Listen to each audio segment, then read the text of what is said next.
Hi guys, and welcome to another video lesson. Today we're going to be taking a look at some crotchet groove variations.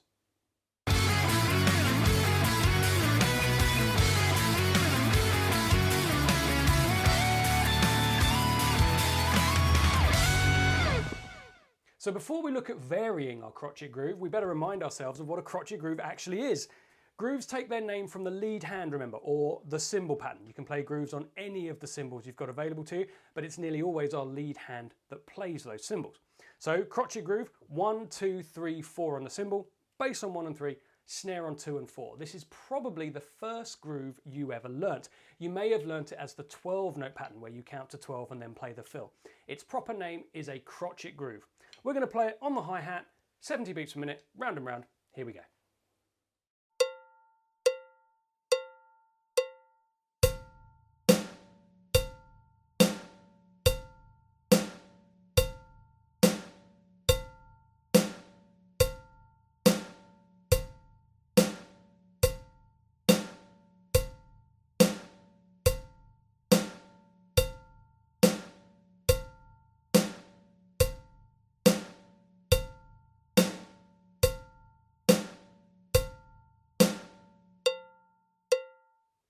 So variation is just a fancy word for change, a slight change. For example, I'm wearing the same trainers as I was wearing yesterday, but I'm not wearing the same top, for example. A variation is a slight change, not a complete change, a slight change. Another way of looking at it is there are different breeds of dog or different breeds of cat. They're still dogs and cats. It's not, a giraffe. That wouldn't be a variation, that would be a complete change. A variation is a slight change. Hopefully I've made that clearer, not more complicated by talking about giraffes and cats and dogs. You get what I mean, a slight change. So for our grooves, we're going to keep the hi-hat pattern the same all the way through. If we change that, it stops being a crotchet groove. So the one thing that is going to stay the same all the way through today is the cymbal pattern, the hi-hat playing 1, 2, 3, 4. Our first slight change that we're going to look at is on the bass drum. We're going to add a bass drum to 3 and. Now, here's where the tricky bit comes in. Crotchet grooves don't have any cymbals on the and. So our quaver grooves that we've looked at previously, 1 and 2 and 3 and 4 and, whenever we added a bass drum or a snare drum, it would always land at the same time as our hand playing the cymbal. Crotchet grooves, that's no longer the case. If you add a bass drum or a snare drum to an and, there is no cymbal going on. This is known as limb independence. It's the next level up, if you like, from coordination, which we've talked about before, doing more than one thing at once with different limbs. Independence is being able to play different number of notes with different limbs at the same time. Let me explain that a little bit more clearly. So today we want to put a bass drum on 3 and, so there'll be hi-hat and bass together on 3, but then just the bass drum on 3 and. Now, what you'll find probably straight away when you try and play this is the lead hand, so for me, my right hand, wants to play at exactly the same time as my right foot. That's how I'm wired up in my brain, if you like. That's how I'm designed. That's how we're all designed. I use the example in class of a puppet, of a marionette puppet. If you've ever seen Punch and Judy, they're normally controlled by a crossbeam, not too dissimilar to do drumsticks, put like that, with string coming down, and the arms and the legs are joined up normally with a string or a metal bar. Excuse my stool squeaking. I need to put some oil on my drum stool. Sorry about that. It's not me creaking with my old limbs, it's my stool, I promise. So they're normally connected with a string or as I said, a metal bar. So when the puppeteer moves the puppet, the whole side of the puppet moves rather than just one individual arm or leg. We're exactly the same. We are wired up in sides. Our right side is controlled by the left side of the brain, and our left side is controlled by the right side of the brain. This is turning into a biology lesson, isn't it?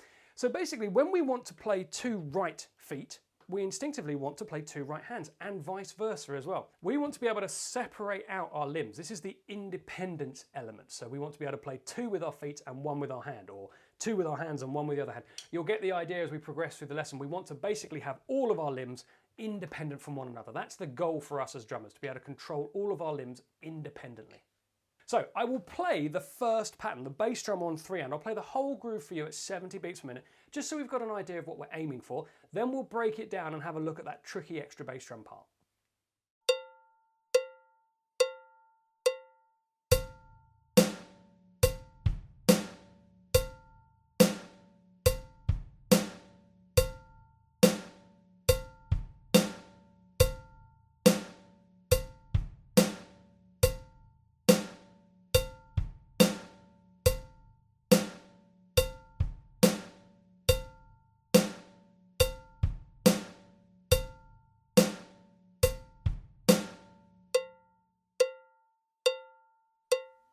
So let's look at the second half of the bar, 3 and 4. We're going to rest beats 1 and 2 and just focus on those last 3 notes.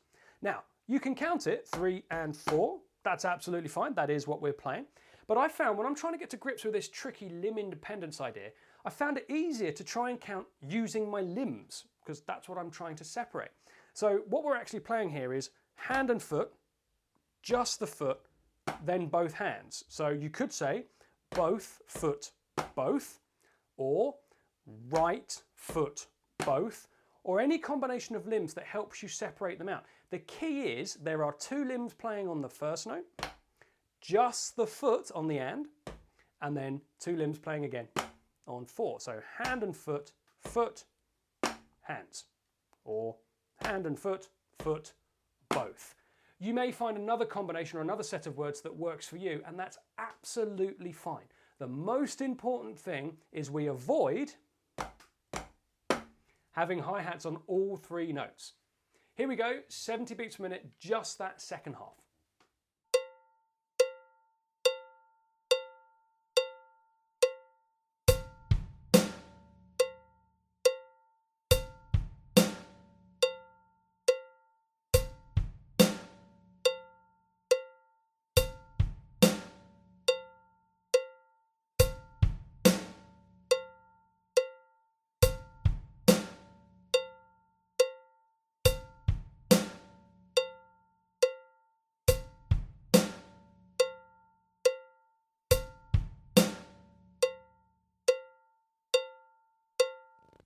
Right, so let's put that second half together with the first half to complete the groove. I haven't separated out the first half of the groove because it's exactly the same as what we were playing in the beginning. 1, 2. We don't need to spend time just doing that first half. We've done that lots of times. It's that tricky second half we need to focus on.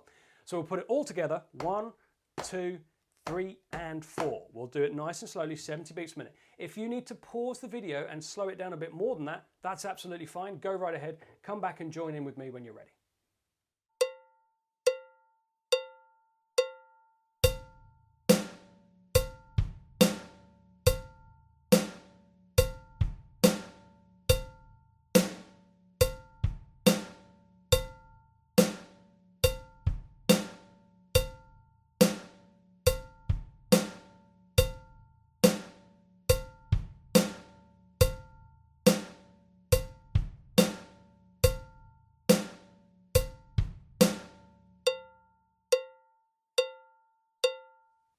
Now, if we can add a bass drum to 3 and, then we can also add it to 1 and. It's exactly the same movement. It'll be foot and hand, just our foot, and then both hands. So the first half and the second half of the bar will be exactly the same. 1 and 2, 3 and 4. Here it comes at 70 beats per minute.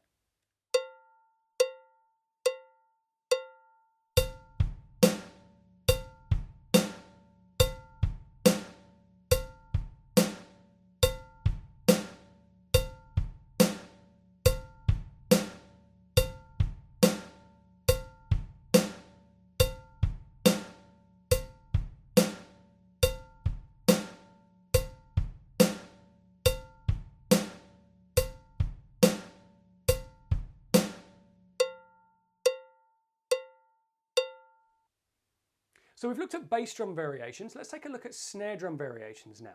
I'll play the pattern all the way through at 70 beats per minute so we know what we're aiming for, and then we'll break it down and go through it together.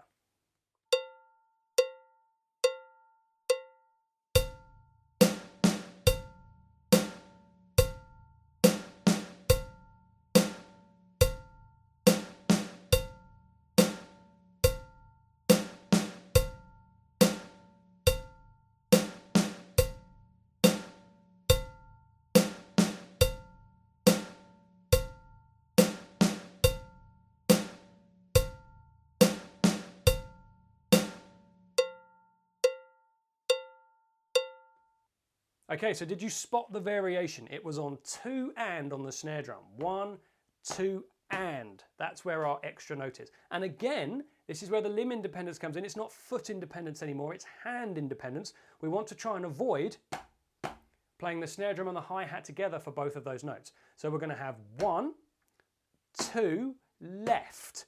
So this is how I count this one. Rather than counting it 1, 2, and, I count it 1, 2, left. You could count it both left if you want to, or foot, hand, left. There's lots of different combinations of words of hands and feet and both you can use. Whichever one works best for you is the right option. We'll do just that first half. We'll rest beats 3 and 4, 70 beats per minute. Again, as I said last time, if you need to slow this down and work up to 70, absolutely fine, go right ahead.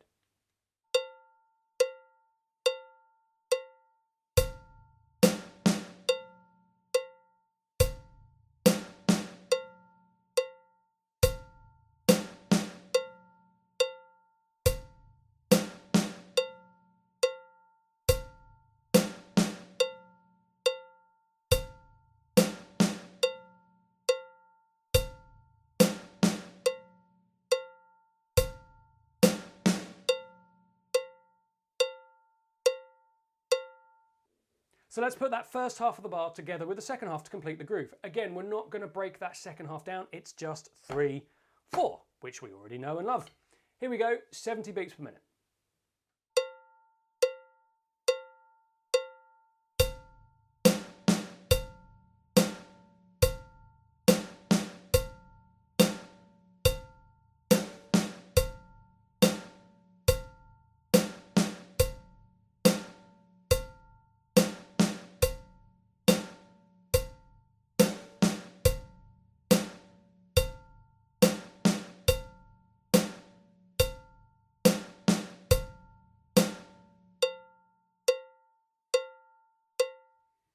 Do you recognise the groove we've just played? It's the crotchet version of the Ringo. Now, we've looked at the Ringo earlier on this term, named after Ringo Starr, the drummer for the Beatles. He was also the voice of the Fat Controller in Thomas the Tank Engine. As I have said many times in lessons in class, and I have mentioned in these video lessons as well, absolute hero of mine. Ringo Starr's CV is just awesome. Drummer for the biggest band in the world, Fat Controller Thomas the Tank Engine, and he's now endorsed by Skechers, and he's pushing 70. Ridiculous, absolute superstar. So that's the crotchet version of the Ringo. Quick question for you before we go any further. Why would we need a crotchet version of the Ringo? It's much harder than the Quaver version that we learned earlier this term. So why on earth would we want to spend time learning a crotchet version, a more difficult version of the same groove? See if you can find out what the answer to that is. Okay, so if we can add snare drums to 2 and, we can add them to 4 and. So we'll do exactly the same thing, but this time we're going to do it twice. 1, 2 and 3, 4 and. So that tricky first half just repeated round and round. Here it comes, 70 beats per minute.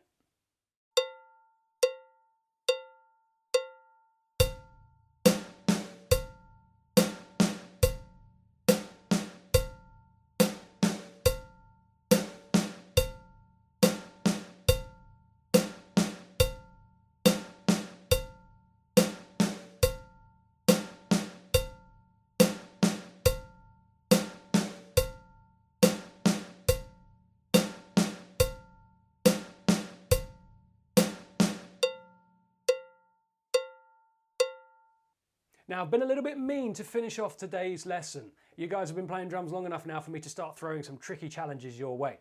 We're going to put extra bass drums and extra snare drums in through the entire bar. So we're going to have an extra bass drum on 1 and, extra snare drum on 2 and, extra bass drum on 3 and, extra snare drum on 4 and. I'm going to play this groove for you at 70 beats per minute.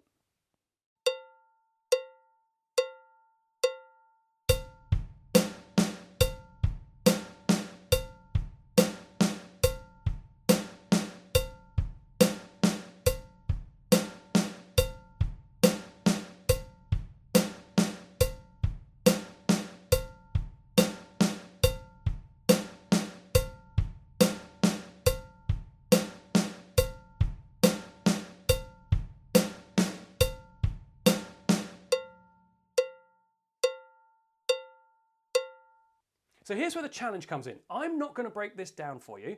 You're going to break this down and work this out on your own. So let's have a think. How have we gone about breaking down tricky patterns in the past? Well, the first thing we do is try and identify the problems. Well, it's the extra bass drums and the extra snare drums. I've already said that before we got started. Okay. Next, are there any similarities, patterns, any parts of the groove that repeat themselves? Well, the answer to that is yes. The first half of the groove and the second half of the groove are exactly the same. Well, that's good news straight away. That means we don't have 8 notes to try and tackle. We've only got 4. 1 and 2 and. Then the pattern repeats. Okay, so let's cut the pattern in half and just work on the 1 and 2 and. Is there anything here that we've tackled before? Well, yes. We've worked out how to add extra bass drums earlier in this lesson, and we've worked out how to add extra snare drums earlier in this lesson. So really, what started out as a very scary 8-note pattern is actually only a 4-note pattern, and the extra 2 notes we've already worked out how to play previously. Hopefully that shows you that even some of the most scary, complicated looking patterns can be broken down and made a lot easier to work out, practice, and ultimately master. So there you go, that's your challenge. See if you can complete that final crotchet groove variation on your own. Again, don't worry about 70 beats per minute. Start at whatever speed you need to and work up. If you can play it at 70, that's great. How far can you push it? How fast can you actually go? So there you go, crotchet groove variations. I've thrown in a few bass drum and a few snare drum variations today. These are by no means the only options available to you. Experiment, have some fun. Where else can you add a bass drum? Where else can you add a snare drum?